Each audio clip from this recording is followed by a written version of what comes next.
Do you feel it?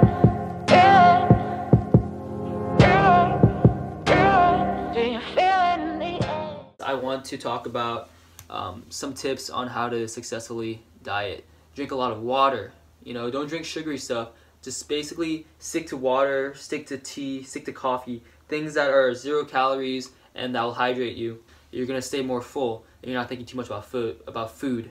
Second tip is to consume complex carbs, not simple carbs. Examples of complex carbs are like potatoes, brown rice, oatmeal, things that will, that will keep you full for a long time. And simple carbs are like candy, soda, things that you'll consume and your body uses up really fast, but you'll have like a sugar crash right after. Another tip, I do intermittent fasting. So if you guys don't know what intermittent fasting is, it's basically having eating windows. You're basically timing when you can start eating. You're basically timing when you can break your fast.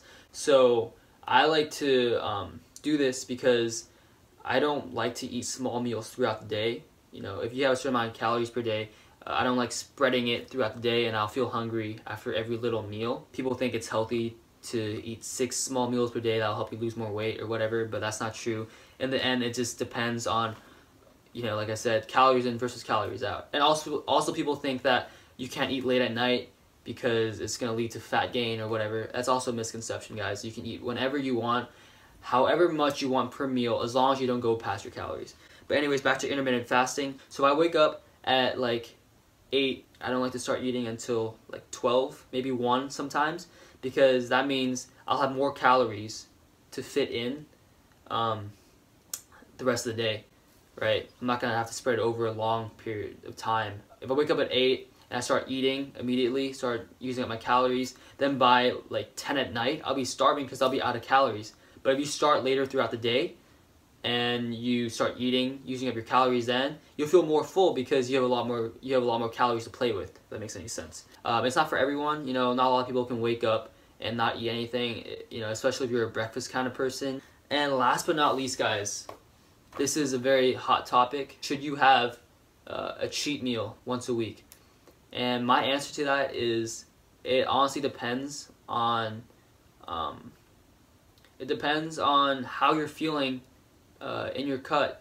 If you just start off your cut and you cut down a couple hundred calories, it's not too bad, and you're surviving it, it's not even hard for you, then no, you don't really need a cheat meal because you're not dying for one. You don't have an urge to eat foods that you're craving, right? But if you're someone who's like deep into your cut, you're craving foods all the time and you're going crazy over the cut, then I would say, yeah, you can have a cheat meal.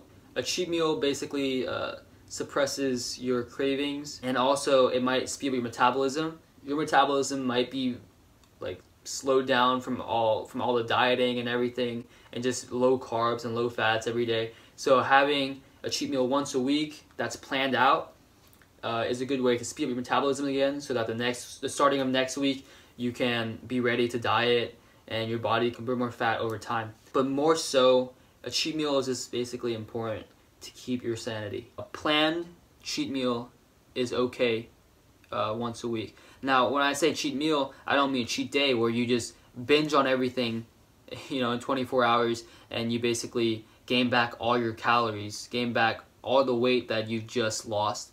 No, a cheat meal is just one meal that you enjoy something that you like, right? And for that day, it's okay to go over your calories by 200, 300 calories over your, even your maintenance calories. A lot of people worry about, dieting the whole week, and then like on Sunday they have a cheat meal and they worry that they'll gain back all the weight that they've lost throughout the week and they'll lose all their progress. And it doesn't work like that because, like I said, 3,500 calories equals 1 pound. So if you've been losing 500 calories every day, 6 days a week, on the 7th day you have a cheat meal, you're still at a deficit of calories. It's an overall kind of calculation of how many calories you've lost throughout the week. If at the end of the week you're still at a net loss of calories, you're gonna lose weight. However, if you're at a deficit of calories 6 days a week, on the 7th day you go crazy and you binge, have a cheat day, and you eat 3,500 more calories than your body needs. So it's basically what your maintenance calories plus 3,500 you're gonna gain a pound in that day, scientifically speaking, because like I said, 3,500 calories equals 1 pound. Now that's what you don't want to do. That's why you don't want to have a cheat day, right? But if you have a planned cheat meal, it's okay, because in the end, by the end of the week, you're still going to be at a net loss of calories.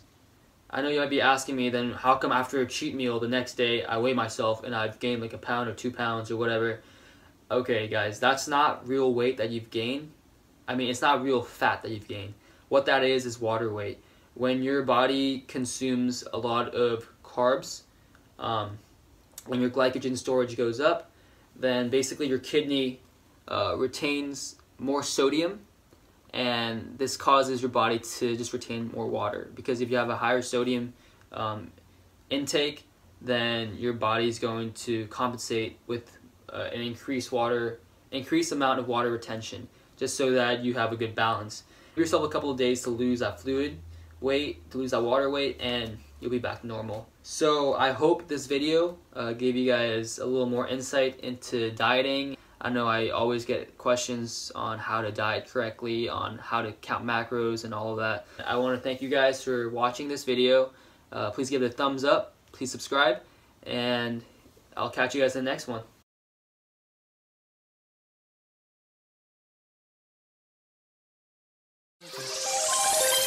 Do you feel the buzz?